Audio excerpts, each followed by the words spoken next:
Praise the Lord. Amina. What I want to speak about in this time we have, Mu biseera bino bitono bye tulinawo kye njagala because okwogera. the Lord has commanded me to teach you everything about the Bible, but the main thing about the Bible, the core thing about the Bible, is some people in the scriptures, especially Moses, Elijah, Daniel, and our Lord.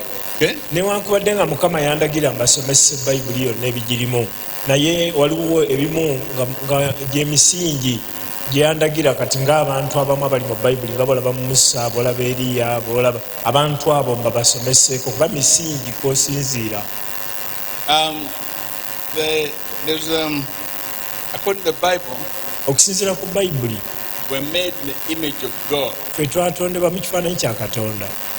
I think you understand that. Ekyo ndowooza mukimanyi. And I want you to understand that so that you may be able to see the reason why you should obey God. Ekinaakuleetera okugondera Katonda olina kumala kumanya nti watonderwa mu kifaananyi kye. Why you should think in terms of what He says and thinks. Lwaki olina kulowooza ng'olowooleza mu layini mu ekyo ky'alowooza oba ekyo ky'ayagala okole. To be created in the image of God Okutondebwa mu kifaananyi kya Katonda means that God's intention for creation kitegeeza nti ekiruubirirwa kye eky'okutonda, the core value of being created omulamwa omukulu ogw'okutondebwa was to reveal God's character. kwe kubanga ffe twoleka embala ya Katonda.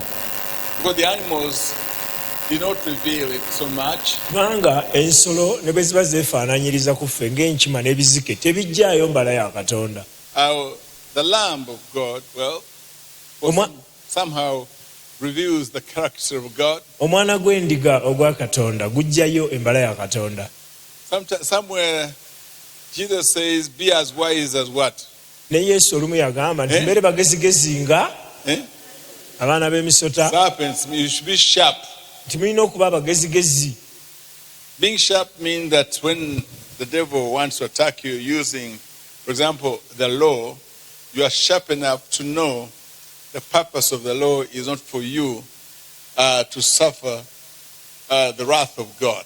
Kati obugezi buno Katonda bwe yali ayogerako kitegeeza singa kati Sitaani akulumbagana naye ng'akozesezza tteeka ng'akulaga etteeka lya Katonda, olina okumanya nti etteeka lya Mukama Katonda teyaliteekawo kutumbula busungu bwakulaga obusungu bwe. I know that sometimes when you are at home, the devil tells you, you cannot get this because you did not fast. Waliwo n'ebimu byobeera eka eyo Sitaani n'agamba kino gwe tosobola kifuna k'otasiibye tojja kubifuna bino. Betty Kasumba told us one day Waliwo muno munnaye Betty wano Kasumba yaŋŋamba olumu that the Cavacos choir in those primitive years of their existence, mu biseera biri Calvary ng'ekyamera, mu biseera biri ebyokubeera biseera ebyasooka biri, decided to go and pray for the sick at Mengo Hospital. bambi nga beegaa bekolamu omulimu, tugenda abakalvaliyo tusabire abalwadde Mengo, And tugende. they entered the gate. Bayingira mu ddwaliro Mengo. Now they counseled themselves, and one of them must have told them what the Holy Spirit thinks. Kakati ne beewa amagezi, ndowooza n'abawo omwoyo abawa amagezi, omwoyo omutukuvu kye yali ayagala. The Spirit has said, Omwoyo bw'ati bw'agamba, we cannot pray for the sick because we didn't fast. tetusobola kusabira balwadde kuba tetwasiibye. And they came back. Ne bakomawo. They left the hospital. Eddwaliro baalikomawo wali ku mulyango ne badda, tebaasiibye. So, in order to know that the devil can be clever, the devil can be, you got to be as wise and even wiser than the serpent. Olina kuba mugezigezi n'okusinga abaana b'emisota.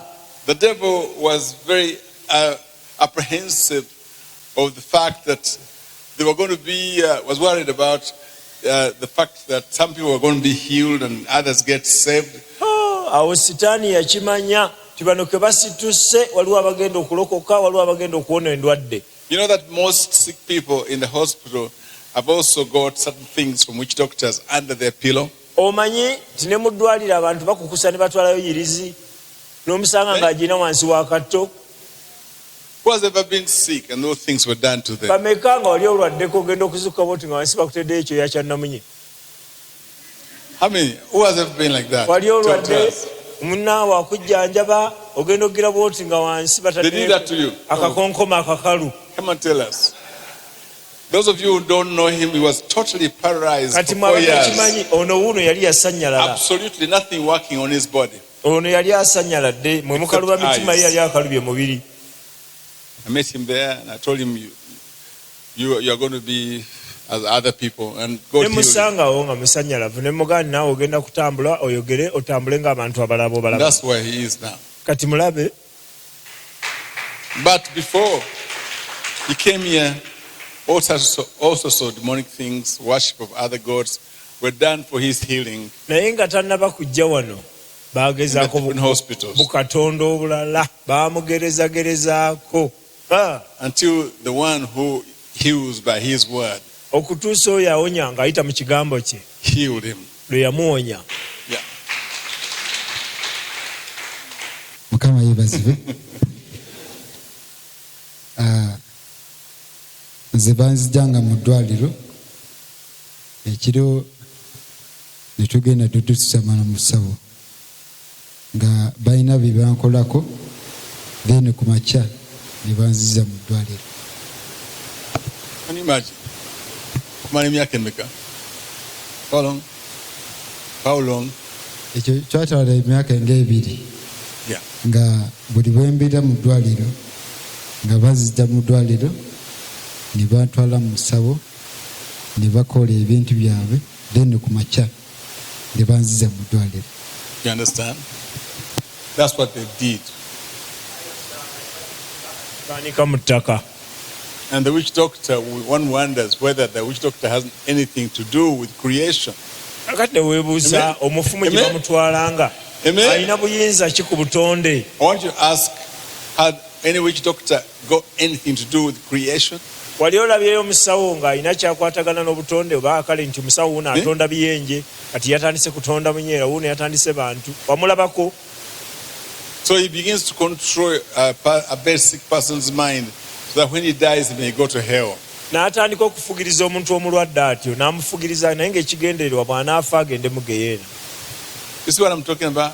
Mulaki mbagamba Many people have got lots of those things in the pillows, in bangi the hospitals all over, bangi mu malwaliro omusanga mu ddwaliro naye nga wansi wa katto waliyo irizi worshipping other gods, basinza bukatonda obulala hoping that they will get healed. balowooza bwe banaawona. Amen? So, the core, the reason why God doesn't want people to do things like that Kakati ensonga lwaki katonda ebintu bino tayagala bantu babikole is that He is the sole creator of all things, including men. ye yekka ye mutonzi w'ebintu byonna nga mwotadde n'abantu. He never created us to be devil worshippers. Teyatutonda kukeera ku makya tusinze sitaani. He created us to present His image on earth. Yatutonda tusobole okwoleka ekifaananyi kye ku nsi. That's why I actually say, let us make man in our image. Kakati katubeere mu kifaananyi ekyo nga twoleka ekifaananyi ekyo. Genesis 1:26. They will be like us. Banga yali atonda n'agamba nti katutonde omuntu mu kifaananyi kyaffe abeere nga ffe. They will resemble us. Banaatufaanana. Amen?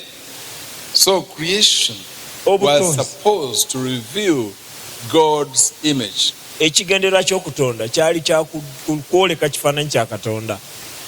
Is that clear? Creation of man was intended to reveal God's image. Ekigendererwa ky'okutonda omuntu kyali kyakwoleka kifaananyi kya Katonda And God's character. era n'embala ye. And that's why Jesus said, learn from me because I'm gentle. Kyova olaba nga Yesu abagamba nti muyigire ku nze kubanga nze ndi mwetowaze. Things like, the pride, the ego of the devil shouldn't be the ruler, the guide of our life. Ebintu ng'amalala, ebintu ng'okwemanya okwo okwa sitaani, okweraga okwerabawo tebisaanidde na kulabikako mu bulamu bwaffe.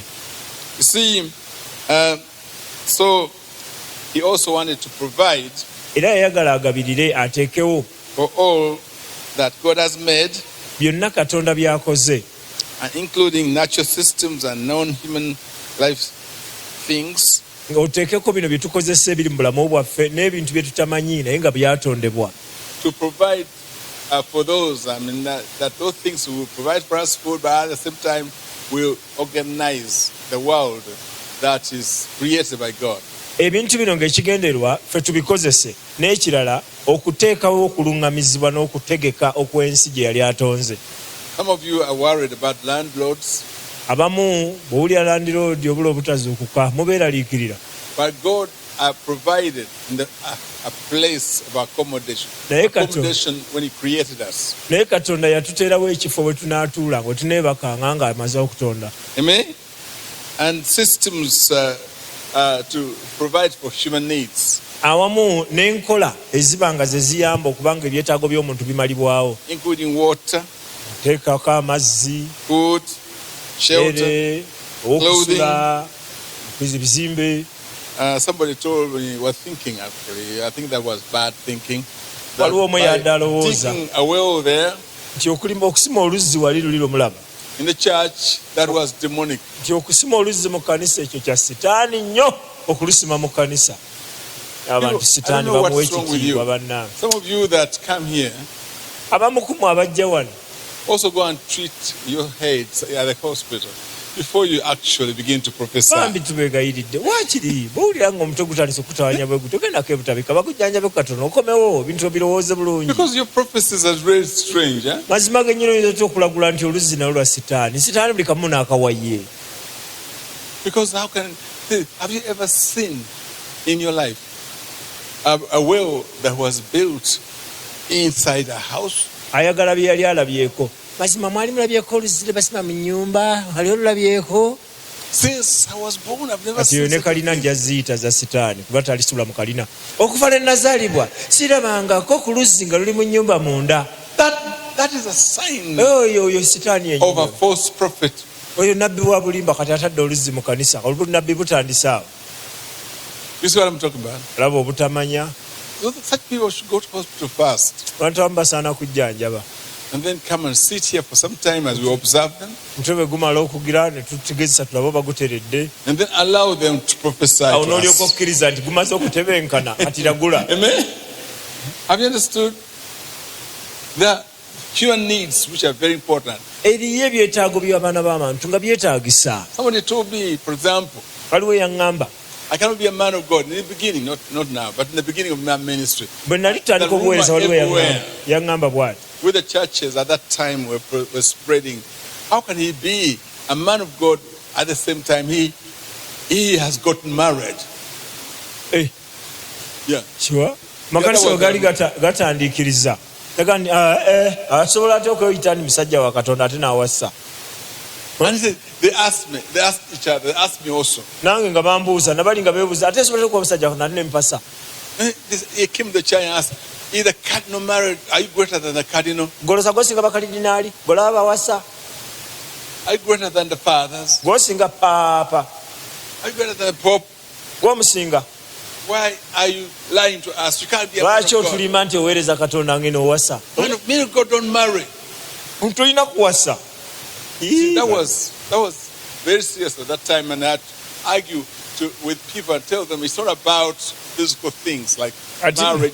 It's about my heart. ati okubakakasa nti ekikulu Amen. si bye bino bye mulaba ng'embaga kuba okuba n'omukyala ekikulu gwe The mutima troubles I gw'omuntu. see today, the troubles I see today are nothing to the things I saw at the beginning of the bino bye ministry. tulaba kati biwero buwero bye nalaba nga ntandika obuweereza byali binene nnyo bannange. So now all of you that desire to get married now, kati ne bwe yagala okufumbira oba okuwasa kati I want to tell you that creation provided for your human needs. njagala okutegeeza nti mu butonde waliwo ebyateekebwawo nga birina okugabirira ebyetaago byo ng'omuntu.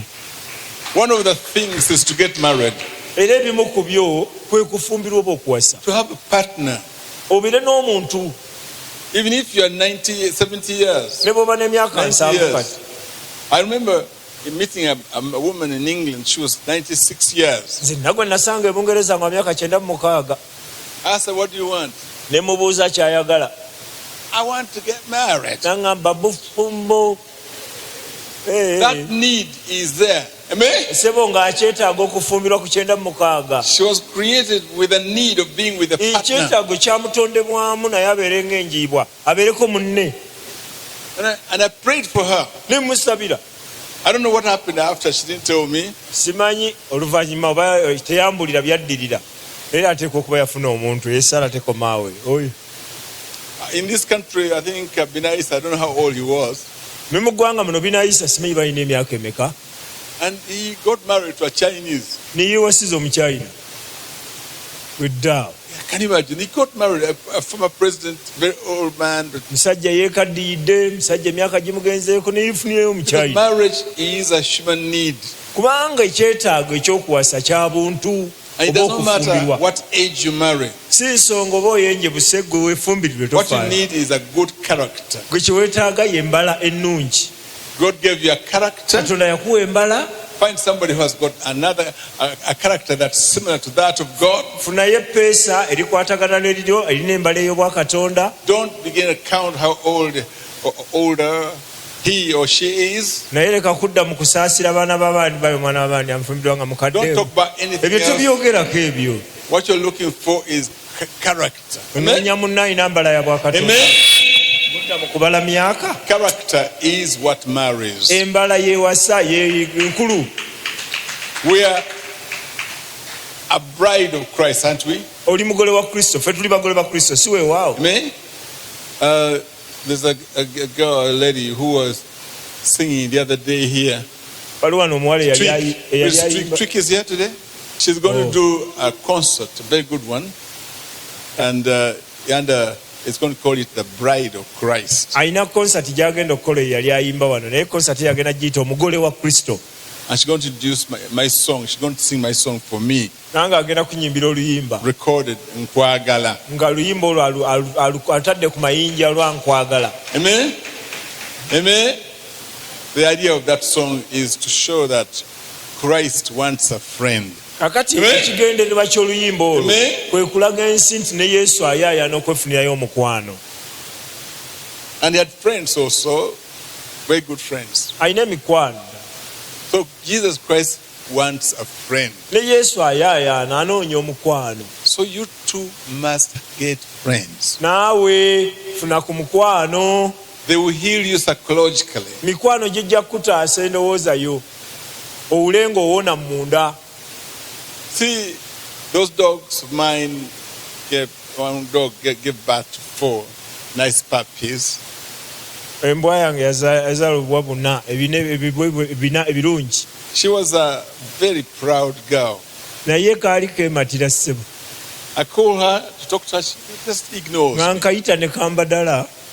She always ignores. Others don't ignore me, but that one. Endala tezimba ddala naye kano okayita kako ebigula bw'ebiguzi kagenda. She's a very proud girl. Akali akabwa keewulira. So, but afterwards, she realized after giving birth that she needed to have a friend. Naye oluvannyuma ne kakizuula naye bannange bino bye neewulira temuli neetaagayo omukwano. Because I kept coming to her and giving her bones. Kubanga nasemberanga we kali ne nkawa amagumba. Things you don't eat. Naye ng'oluusi n'okugalya tekagalya. So I made friendship with her. Ne nkagezaako kakolako omukwano. Now when she hears the door opening, the key turning, Kati oluwulira akakondo k'oluggi nga kavuga. she rushes Y'asooka okudduka. to where I'm going to walk. Asembere we ngenda okuyita. She's now my friend Kati mukwano gwange. because of dog needs. Kubanga byetaago byamalibwawo nako kategeera nti waliwo nga birira. There are dog needs and also Nabo bambi buwambwa bulina kye bwetaaga. I keep dogs because I want to have a friend Nze embwa in nzaagala the nnyo. animal kingdom. Era Amen. nzirabirira kubanga nange ebisolo We're not the same level. tetwenkana nazo. I'm a human being, Nze ndi muntu but love has no level. naye munnange okwagala tekulina ddaala. You can find love in the animal kingdom. Osobola n'okusanga kapusi nga ke kakulaze okwagala kali wali mu bwakabaka bw'amawansolo. Don't marry her, Togenda muwasa. but you need her love. Naye naawe weetaagayo mukwano gwo gw'olaba How nti many of you want the munajagala. love of dogs? Bameka abaagala okwagala okwo. You see? So age does not matter. Emyaka si Amen. ensonga. Whether he is God and we are human beings. Katonda bw'aba nga akwagadde yeeye Katonda. naye era weewuunye naawe oyagala Love akwagale does not discriminate. ate nga gw'oli muntu. He loves for us enough to even die for us. Yatwagala Amen. okumanya yatwagala Amen. najja n'atufiirira n'otufiirira. Amen. If somebody gives me 50,000 shillings now for my dogs, I'll be very glad. Singa oli ajja nanga nti zino 5 zaggula bigumba bya mbwa, nsanyuka. I'll be very, very glad indeed. Nsanyukira ddala Because I will go and buy something for kubanga my nja friend. genda ngula obugulu bw'enkoko mikwano gwange muwe. I'm talking about creation now. Kati ndi ku butonde kwe njogera. God created love not to be discriminative. Katonda yatutondera okwagala si kusosolamu. And hate is selective. Hate is selective, it discriminates. Kati okukyawa ate kwo kusosolamu. That's the purpose of our creation. Kati okutondebwa kwaffe ekiruubirirwa kyagwo kyekyo. Is for us Ekiruubirirwa kye kino. to also make a friend for God. Naffe tufuuke mikwano gya Katonda. Who understands me? Ani ategeera lwaki Katonda I yatutonda want bw'ati? somebody who loves dogs so much to come and tell us about what you feel. Abaagala ebisolo About your dog. oba ng'oyagala bisolo ng'oyagala ennyo embwa. I'm not saying that you sleep with them, but Sigamba you nti love. kuziwasa. But the Naye love. weesanga nga ebisolo byagala ate nga tuli ku ddaala lye erimu na bisolo. Nange njagala nnyo embwa. Naye kaakati currently siyina mbwa. Ezange ojozeka. Olabye. Naye nga kaakati ekinyamisa okubeera naye kubanga siyina buzibu. But one time nalina embwa nga tukato. Akawa kaali kalungi nnyo nga sagala kakiiko ne tukakusa tukatwala mu nnyumba nga tukakweka mu kisenge kyaffe brother wange nga mami tamanyi abawakati bamanyi naye ngaakaba kakukalira naku tutwalira tulaba katuuka eka sikubi tukatuuma sikubi sikubi n'abenaakuba sikubi nga tumusondera ebyokulya nga break time bwetuuka biri simanyi kunywa cyayi ekiyingiza n'okunywa cyayi omukalu ali mu sukaali wabeerawo amata nga aganda batuuko nga bamanyi naye nga bamami tebakola ki katumami aba ali awo enkaoya naye era nebaza mukama kubanga ndoza yali mukyala mulungi n'atutegeera teyatukambuwalira ate nebwabiti yagitugobya n'atuyamba n'atuwa ne ssente ekizimba ekiruka era n'embwa yakubasanyo Yeah, your mother is a good man Oyo yali abitegeera. because she understands that love that crosses boundaries. Yakitegeera nti okwagala kukubuuka ensalo. And some people do not apologize to people who are not of the same level as themselves. Era abantu abamu tebeetondera bantu abatali ku ddaala lyabwe. Tebafaayo kubeetondera. They don't know how it hurts. Tebamanyi bwe kiruma. If a little child is offended and you don't apologize to her, N'olinnya akaana ekigere n'okatunulya nga kaana n'otambula n'omanyuka omanyuse n'ogenda. don't apologize. Especially these politicians will apologize to only those people that if they apologize will provide for them some political benefits. Tolaba bannabyabufuzi batera kwetondera oyo gwasuubiramu ebirungi ebinaamuyamba mu kufuga kwe gwe yeetondera. But those that are in Africa, have you ever seen the president of America apologizing to Uganda? Gwe wali olabeyo omukulembeze wa Amerika ng'azze ne yeetondera Uganda nti banaaba Or to Rwanda. munsonyiwe. Yet we also want to be loved by So nga ate American naffe twagala presidents. okwagalibwa abakulembeze b'amawanga. But they don't apologize to us. Naye tebatwetondera. If you want, you should also ask for forgiveness Naawe oba oyagala osaanidde okusaba okusonyiyibwa. by talking to small children who are of a different level. N'abaana abatakwenkana ddala kw'oli omugamba nsonyiwa ng'olina ky'omukoze ekyamu. And Jesus did the same thing. Yesu yakikola. He told us Yatugamba to forgive him. You understand? He told us to what? yagamba tumusonyiwe. He didn't say it really, but what I'm trying to say, he apologized on our behalf. Yeetonda ku lwaffe. He said, God forgive me n'agamba Mukama ansonyiwa, I love these people. abantu bano mbaagala I'm nnyo, taking their sins away. ebibi byabwe mbibajjako kati. In other words, he became guilty Ye n'afuuka aliko omusango, and asked God to forgive him n'asaba ne Katonda amusonyiwe for our sake. ku lwaffe. Amen. Yeah, at times that God was even not so glad with him. He seemed to have hated him a little bit, and he prayed, "Why have you forsaken me?" Akaseera ako agenda okufunanga amaaso ga taata gamuvudde nako, n'amugamba nti, "Yii taata, kitange, kiki ekikundesezza?" Because of that thing you're holding. Kubanga olina ekibi ku mugongo gwo. Yesu, olina ekibi. Terrible thing, the sins of the people. Ebibi by'abantu nga gwo byetisse. So I didn't even answer. Buli asaagala kutuna ku kibi ekyo. He didn't even answer. But Teyamudda namu. so he had gone and pay the price Yalina okugenda asasula omuwendo for our forgiveness. olw'okusonyiyibwa kwaffe. Yes. Mazima. God loved Jesus Christ, but because he hailed our sins, and those sins were undesirable they were taboo in the sight of God. Those sins made Jesus look ugly. Katonda ne Yesu ne kitaawe bali bumu, era Katonda amwagala, naye bwe yeetikka ebibi byaffe kyalabikanga ekivve mu maaso ga Katonda, n'amuggyako n'amaaso. Have you understood? Many times some of us are carrying the weaknesses of other people Ebiseera because of ebimu love. abamu twetikka obunafu bw'abantu abalala olw'okwagala. Eager before he went to heaven, Omusumba Yiga bwe yali tannafa, he left a will behind that I was going to bury him. yaleka ekiraamo n'agamba nti omusumba Kayiwa yali nnyamba mu kuziikibwa. Eager used to be here some years back. Kubanga Whatever Yiga he oyo did, yali emabega yalinga abeera wano. whatever he did does not matter. Bye yakola wakati awo si y'ensonga. There's something called resilience.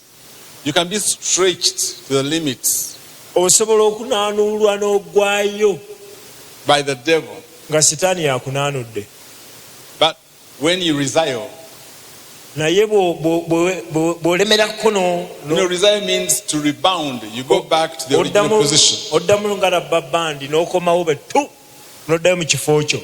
When you've gone back to the original position, Kati bw'oddayo gwe badde banaanudde n'oddayo gye wabadde, the things that happened during that elastic bino ebyaliwo nga bakunaanuula do not matter. ebyo si y'ensonga.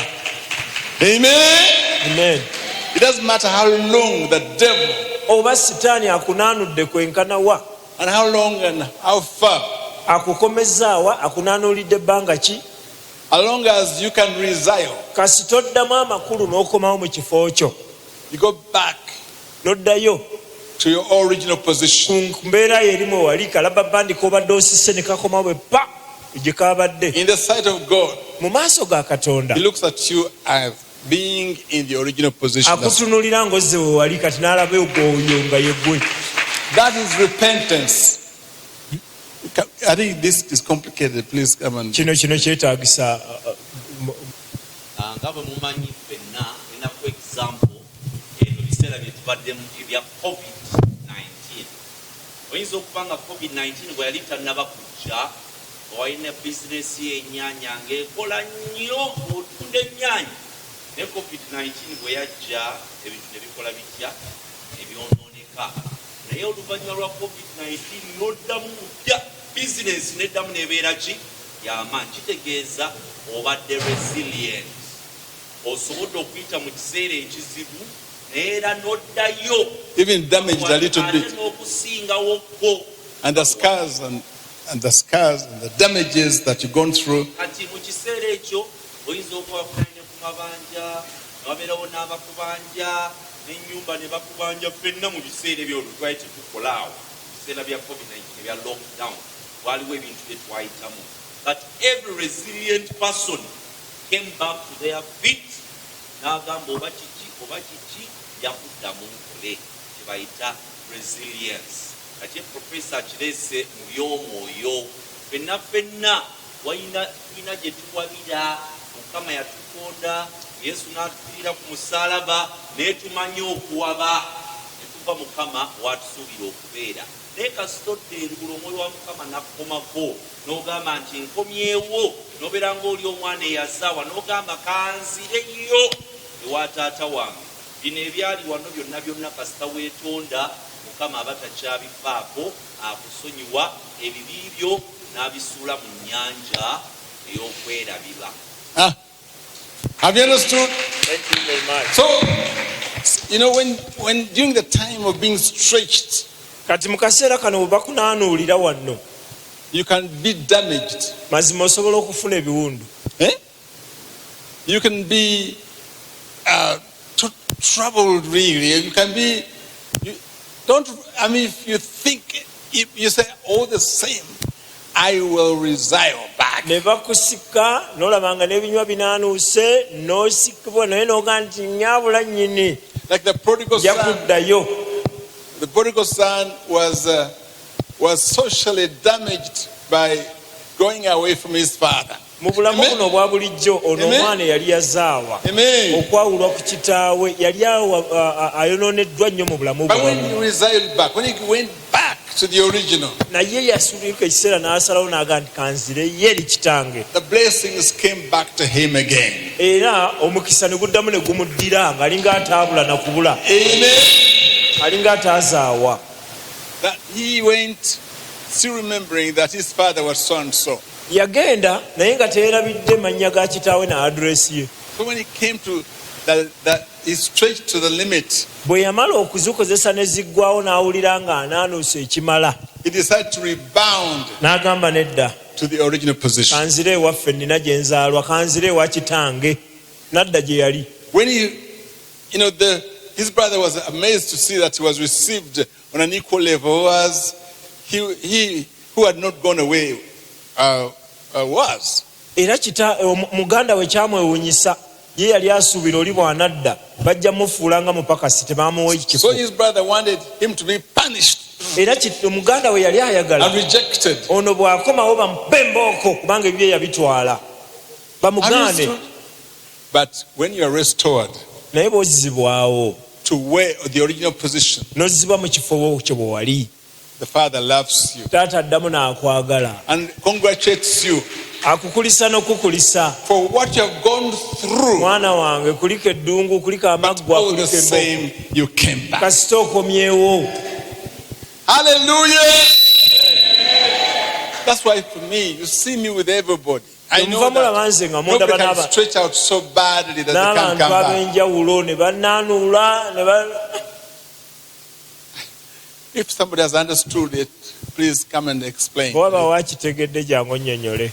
Mwe mutera okukwata obukoba mubumanyi bulabba bandi ne mubusika bwe muti n'okasika, naye era bwe kadda bwe kati kaddamu ne kajja ku mukono kwe kaabadde, naye nga kanaanuuse ne kayita ne mutwe bwe kati, naye kakomawo ne kaddawo mu mbeera yaako eya bulijjo. According to God, Okusinziira Katonda, we were created, these intentions of creation. ekigendererwa kye eky'okututonda We're only to reveal God's character. We're not only to reveal God's character, si kulaga bulazimbala ye, but also to provide for all that God has made. naye era n'okutuusibwako ebyo byonna Katonda bye yali akoze. Amen? Revealing God's image and everything was very important, but also that he wanted to provide for somebody. He had made many things and he wouldn't eat the cows. He wouldn't use the money in the world.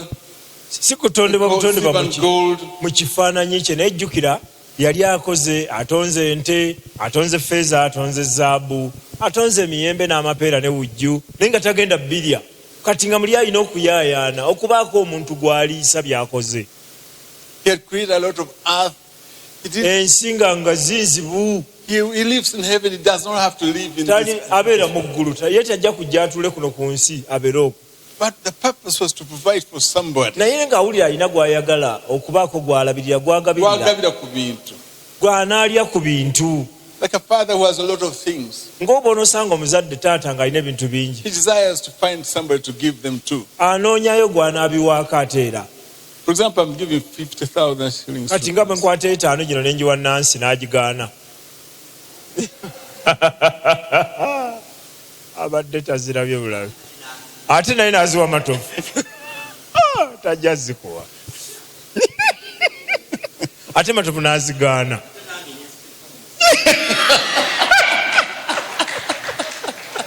That is the character of God. Nancy. Eyo yembala ya Katonda. Nancy has got the character of God. Nancy no mugabi. But Matovu is selfish. Agabanga jenje. Praise the Lord. Oli mugabi mukama akuwa omukisa. To view God's character. Embala ya Katonda okusobola okujoleka. And to provide n'okubaako all that God has made. Kubanga mukama byatonze bingi. Kakati kaafuna alyako. Including natural systems. Nga mwotadde enkola n'embeera zino eza bulijjo ebintu bye tukozesa. And also non-human life needs, like spiritual ones. Nga kwotadde n'ebyetaago by'omuntu omulala bitali bino bye tulaba You know n'amaaso. that God created also the spiritual world? Ng'ebyomwoyo. Omanyi Katonda yatonda n'ensi ey'omwoyo. That spiritual world. Ensi ey'omwoyo. He created. Yagitonda. For you to be spiritual, to be not only physical, but to be spiritual also. Oleme kubeera bubeesi mu nsi eno ya mubiri naye ebiseera ebimu obeere ng'ogendako ne mu nsi ey'omwoyo. Let us sing a little song. I know we're about to end, but tunaatera okumaliriza naye tuyimbeyo akayimba kano. You think about it. Mukalowoozeeko. Ekyewuunyisa bwe yalinga lumwa ng'akomere doko ku muti mu kifo ky'okunyikira bamuta yasabire sonyibo newuunya nnyo omusalaba gwe ekisa kya Yesu nga kingi nnyo ab'omu nsi lulyabasobya ensonga ze bazza zakoma. That is spiritual. Ekyo nno kya mwoyo. When you're singing that song, bw'oyimba oluyimba olwo, it's not like being like digging or eating food. Tekibanga kulya buli mmere. It is spiritual food. Naye ebeera mmere ya mwoyo, tegiba mimmonde gino. Spiritual existence is also very important. That's why He created music for you. N'okubeera mu nsi ey'omwoyo nakyo kirungi. Kyova olaba nga yatuterawo okuyimba. The devil is opposing him by trying to create new songs which we don't need. Naye Sitaani naye abeera amuwakanya. Which we can change and turn into era abeera naye ateekateekawo ebiyimbayimba naye era naffe tukyusa tuteekawo I don't longer know what they sing. Simanyi na bye bayimba. But those songs which are the devil trying to create his own spiritual life. Ne Sitaani ssebo ayagala ateekewo obulamu obubwe kati kyobalaba ateekawo agayimbayimba agaago. Nakulabanga omubi. To create another an opposing, an adjacent, a parallel spiritual world. Amen. Naye Sitaani kyakola ayagala ateekewoko ku nsi evuganya eno eya Katonda naye nga naye alinga abatutte mu nsi ey'omwoyo. The spiritual world is so powerful, it moves you too. Kubanga ensi ey'omwoyo y'amaanyi nnyo ekufuga nayo ssebo erina bwekukwatako. I've seen on Bukedde some girls dancing like demons. Nabye kubukedde abaana abawala nga bazinanga bolaba emizimu gyennyini. That kind of spiritualism. Kati abo biba bibatisse abo. And men also. N'agasajja nno. Terrible ones. And I say, baba atandise kuzina otula n'ogati Katonda wange. Bano bantu oba. And then my wife tells me, why are you looking? Mukyala n'ambuza ati lwaki obiraba ebyo. Neŋŋambye wa. Of the devil. Kandaba ensi ey'omwoyo Sitaani gy'atandise okuteekawo ddala. So that I may know what to do to deliver people from there. Olwo nsobole okumanya engeri y'okununulamu abantu okubajja mu nsi eri Sitaani gy'abatuttemu ey'omwoyo endala. So I came up with another way. Akati ne nvaayo n'akakodyo akalala. Kwagala ankusinze Yesu wange. Okalabye? Kwagala kankusinze nebyenina. Kankusinze Yesu n'omutima gwange kankusinze n'ebyange byonna lwakuba Yesu nkwagala. Kidege lwakuba Yesu wange. Kidege lwakuba Yesu nkwagala. Kijana mwenzio, kijana mwenzio, nakupenda kabaka wange, nakupenda Yesu wange. You see, that's spiritual again. Akati olaba ngolo ate wagudde nozza mu nsi ey'omwoyo ey'obwa Katonda. Amen. Provide for human physical needs. Kati alyoka agabirire ebyetaago by'omwana w'omuntu eby'omubiri n'eby'omwoyo. And then including food. Nga mwotadde n'ebyokulya mmere. Let me make this one clear before we close. Kino kankitangaazemu nga tetunaba kumaliriza. Why did Jesus say, give us this day our daily bread? Lwaki Yesu agamba nti otuwe emmere yaffe ya leero? He was reminiscing that in the wilderness when they were moving out of Egypt, walking out of Egypt. Yali akezaako okubalaga bwe baali batambula mu ddungu nga bava mu nsi ey'e Misiri. The Father provided food daily. Taata buli lunaku jjukira yabawanga emmaanu buli lunaku. So also for you. Nammwe abatali eri mu ddungu ly'e Sinaayi, do the same. Mubeerenga bwe mutyo. Ask for daily bread. Musabenga emmaanu eya buli lunaku. Musabenga emmere eya buli lunaku. Amen. Amina. If you don't understand that, you cannot enjoy our Lord's Prayer. Munnange bw'obanga ekyo tokitegedde eno essala ya Mukama waffe oyinza obutagiraba mu makulu. Now when you go and read it after that, you're going to end up going to pray for food. Remembering what happened in the wilderness. The miracle of the wilderness, provision of food. Jesus says it will keep on being repeated. Those of you that have no money, nothing to eat, shall be provided. Hallelujah. Hallelujah. Amen. Are you following me? Don't just say our Lord's Prayer without remembering the manna in the desert and the quails. And what they did, sometimes they shared their food. So in the same way, you share your things, just like you did in the wilderness. Then you understand the idea of giving. Amen. It's connected to the story of Abraham, Isaac, and Jacob. And also connected also to the burning bush. How Moses took people into the wilderness where there was no home. Nothing. I believed in God. He believed in God to provide bread and everything they didn't have. And he risked taking 60,000 people, 600,000 people in the wilderness. Because God is that good enough. He provides for you your daily bread. Amen. Have you understood that? Praise the Lord. Including food. And how did he do it? Now, some people have been saying water is not good to be in the church. Water bills were becoming terrible, colossal here.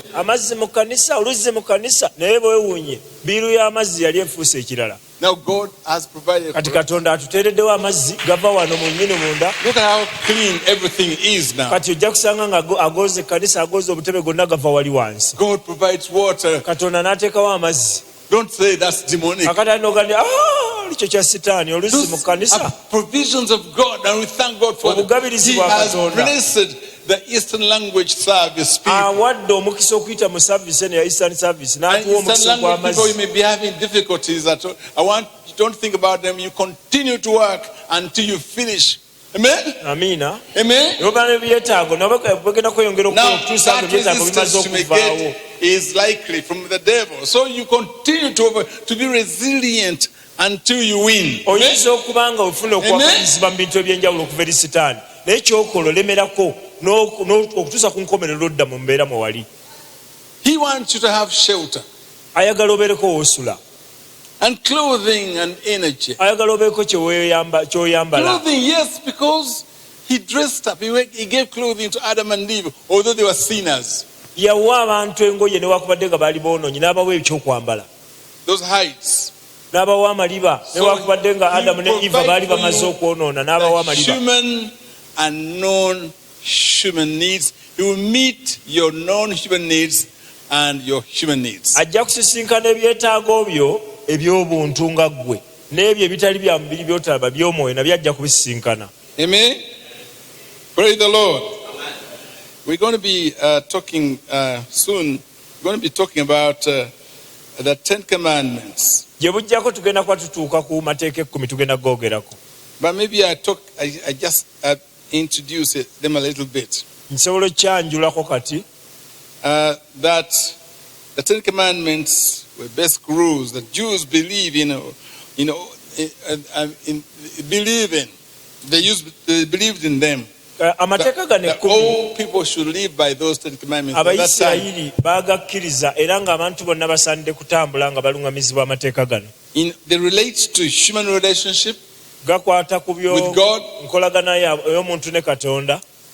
Those are the first 4 are about that. Kubanga amateeka 4 agasooka gakola ku nkolagana y'omuntu ne And Katonda. the 6 follow Ate gano 6 agaddako that follow are about how humans should behave towards one another. gakwatagana n'abantu beeyiseganenga batya mu bantu bannaabwe. We're going to be dealing with that. Ebyo tugenda kuba tubisoma mu bujjuvu. The first one is like don't make any other gods. Gali agasooka ogalaba gakulabula nti tobangayo ne Katonda omulala yenna. Don't make or worship idols. Weekolerangayo Katonda ne wakubadde wansi, wakubadde mu Do not ggulu, wakubadde wansi w'ensi. disrespect or misuse God's name. N'erinnya lya Mukama tolivumaganyanga, tolikozesanga bubi. Mukama yangambye kino. Ebyo Yagambye okole ki? Nti mbeko ne benvuma. That is bad. bibi kuvumaganya erinnya lya Katonda. Mukama yangambye nkuvume. God told me to do that. Mukama yangambye nkikole. Nina okuvuma abantu.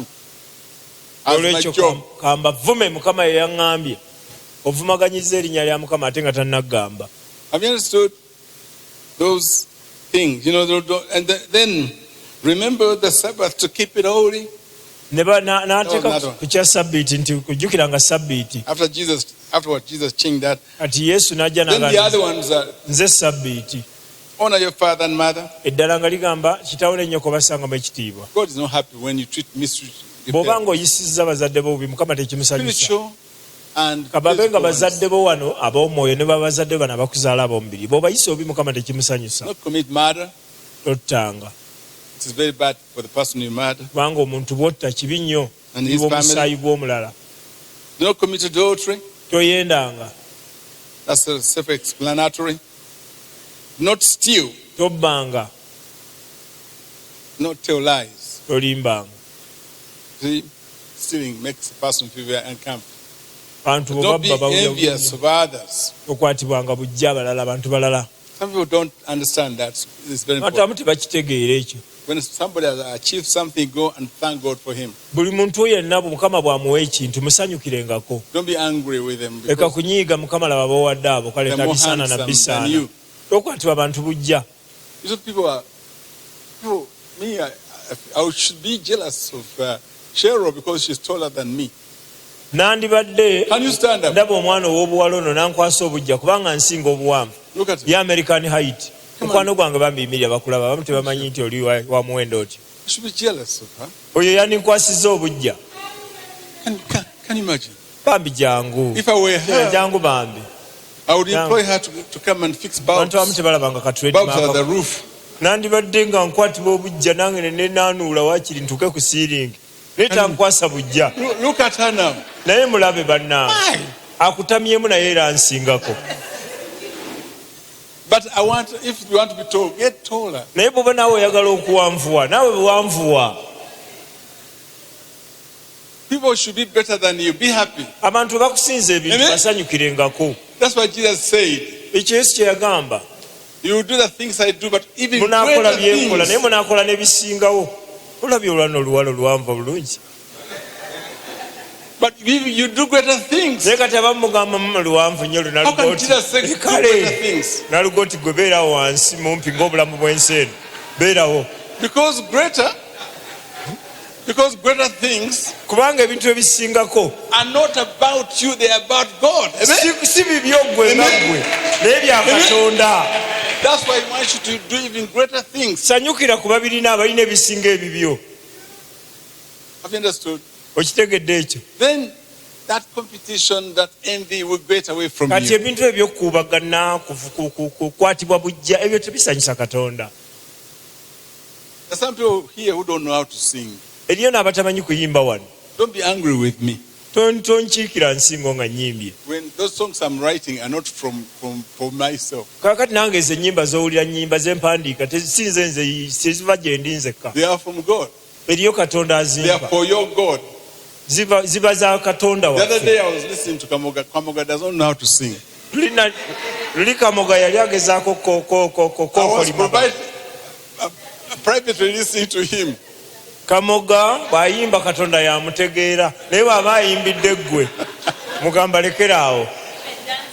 Even does he does. Baba n'amazina gennyini gasaana Yesu yamanya So he amazina better ge. sing, is it? Wagala.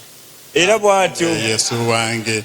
Wagala kankusinze. ayimba kwagala naye ng'olwosoba akukolimira bukolimizi. Aze avuddeyo akakase. Yesu yebazibwe.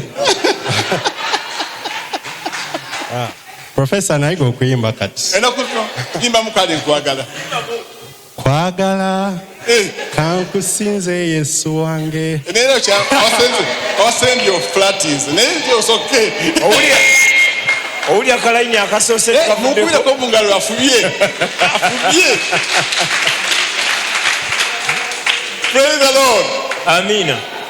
So be happy when other people get things. Bwe waba wakusinga leka kukuwalana sanyukirako ku munno.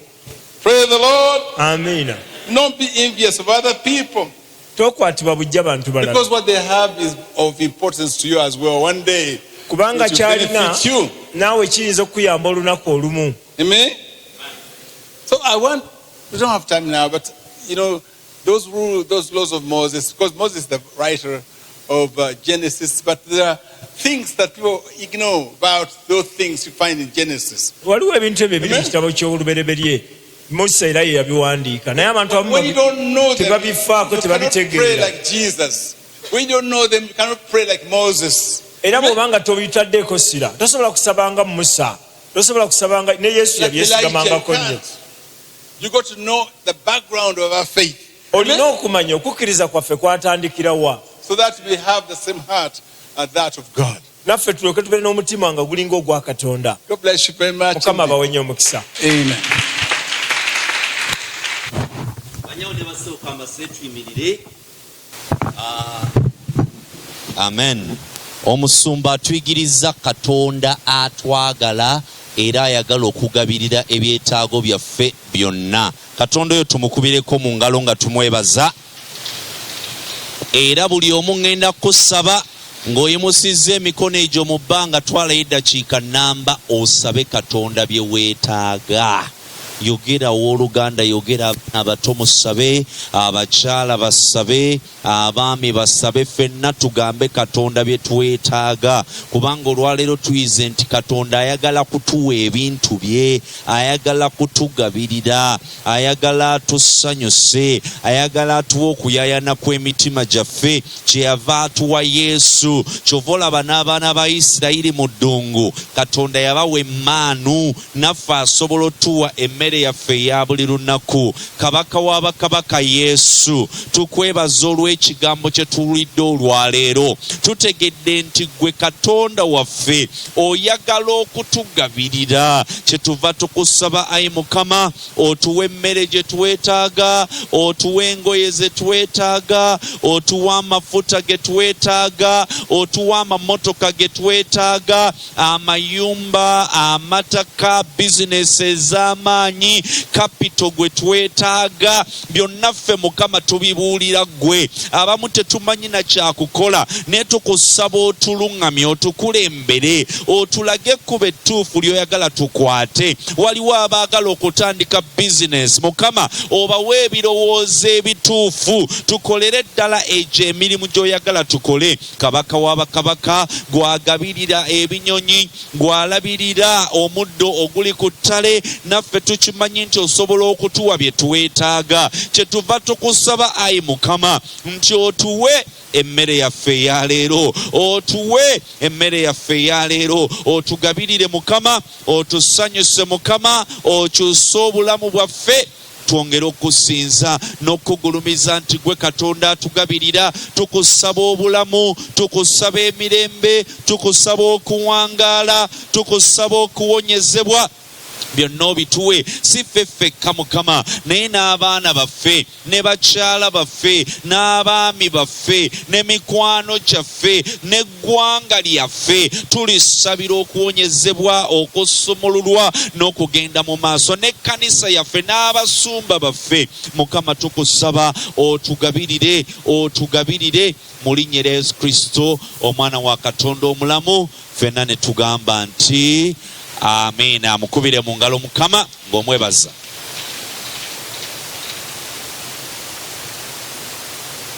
On your offering also, but also that God may meet those needs of yours. Because I just told you that He created us to be of His character, at the same time that He may have somebody that you provide the needs of. Kaakati mbagambye Katonda yatutonda ng'ayagala tubeere n'embalanga eyiye, ate ng'ayagalayo abantu baanaagabirira ebintu. Kati njagala mbasabire ku byetaago byammwe, nsabire n'ebiweebwayo byammwe. And because of His character, olw'olw'embala yeeyo, He has also given you things naawe akuwadde ebintu that may find someone or something that you provide for. Naawe ofuneyo omuntu oba ekintu ky'onoolabirira, including His kingdom, n'obwakabaka bwe, that then you will look like Him. Olyoke omufaanane. Father and Lord of heaven and earth, Taata Mukama w'eggulu n'ensi, those are the things I want the angels to do. Ebyo bye bintu bye njagala bamalayika bakole. For these ones that are holding their offering before you. Nga babikolera bano abalina ebiweebwayo byabwe mu maaso go. And let your name be glorified. Erinnya lyo ligulumizibwe. At the same time, Ate era mu kiseera kye kimu, bless their relationship with each other. Enkolagana zaabwe ne bannaabwe oziwa omukisa. In Jesus' name. Mu linnya lya Yesu.